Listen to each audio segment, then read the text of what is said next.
Jadi, pada kesempatan ini, kami dari kelompok 3 akan menjelaskan kebijakan-kebijakan apa saja yang diterapkan oleh Presiden kelima kita, yaitu Megawati Soekarno Putri. Nah, Megawati Soekarno Putri ini dilantik sebagai Presiden tepatnya pada tanggal 21 Oktober tahun 2001 hingga akhir 2004. Jadi, kebijakan yang pertama itu ada kebijakan ekonomi.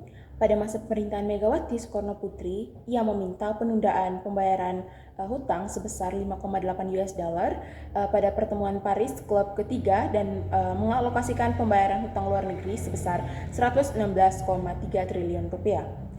Yang kedua itu ada kebijakan privasi BUMN.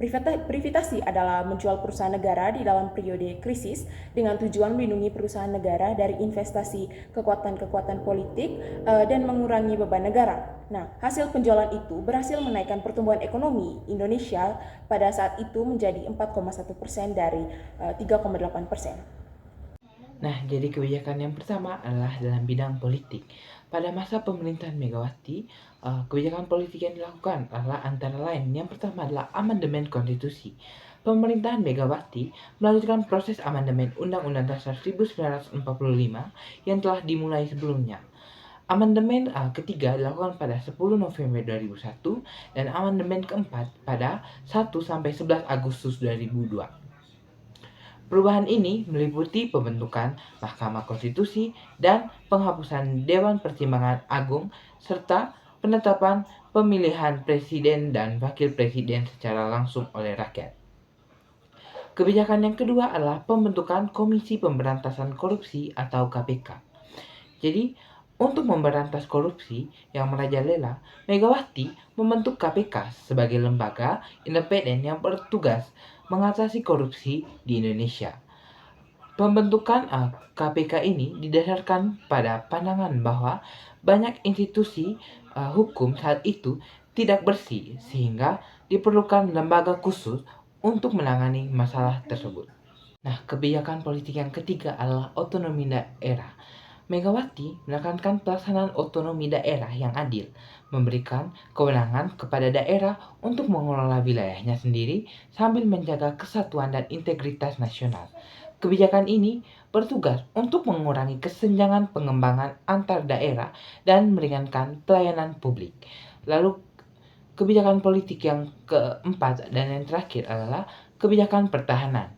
Undang-Undang Nomor 3 Tahun 2002 tentang Pertahanan Negara disahkan untuk memperjelas peran dan fungsi Tentara Nasional Indonesia atau TNI dalam sistem demokrasi.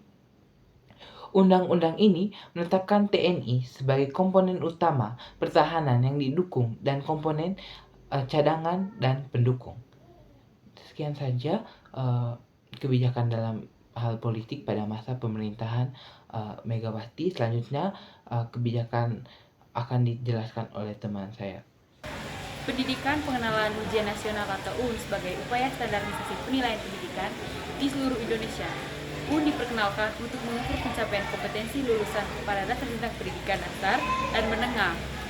Yang pertama ada program sertifikasi guru dan dosen. Kebijakan ini diluncurkan untuk meningkatkan profesionalisme dan kualitas tenaga terdidik, mulai sertifikasi kompetisi. Yang kedua ada pemberian bantuan dana BOS atau program dana BOS. Program ini dirancang untuk meringankan beban biaya operasional sekolah sehingga pendidikan dasar dapat diakses oleh lebih banyak siswa tanpa biaya. Era pemerintahan Megawati Soekarno Putri pada tahun 2001 sampai 2004, kebijakan sosial yang diimplementasikan banyak berkaitan dengan upaya pemulihan ekonomi pasca krisis tahun 1998, desentralisasi serta peningkatan kesejahteraan masyarakat. Beberapa kebijakan sosial utama yang dijalankan antara lain. Yang pertama, ada pemberdayaan ekonomi masyarakat. Program kredit atau usaha kecil dan menengah atau UKM untuk meningkatkan akses masyarakat terhadap modal usaha. Yang kedua, ada dukungan terhadap koperasi dan usaha mikro sebagai bagian dari strategi pemberdayaan ekonomi rakyat. Kemudian yang kedua, ada desentralisasi dan otonomi daerah. Yang pertama, penguatan kebijakan otonomi daerah yang sudah dimulai sejak era reformasi, memberikan kewenangan lebih besar kepada daerah dalam mengelola anggaran dan program sosial. Kemudian ada yang kedua, ada dampaknya yang terlihat dalam sektor pendidikan, kesehatan, dan kesejahteraan sosial yang lebih ditangani oleh pemerintah daerah. Kemudian ada yang ketiga, ada jaringan pengamanan sosial. Program bantuan sosial seperti jaringan pengamanan sosial atau GPS yang ditujukan untuk masyarakat miskin dalam bentuk bantuan pendidikan, kesehatan, dan ketahanan pangan. Subsidi bahan bakar minyak atau BBM untuk mengurangi dampak kenaikan harga terhadap masyarakat kecil.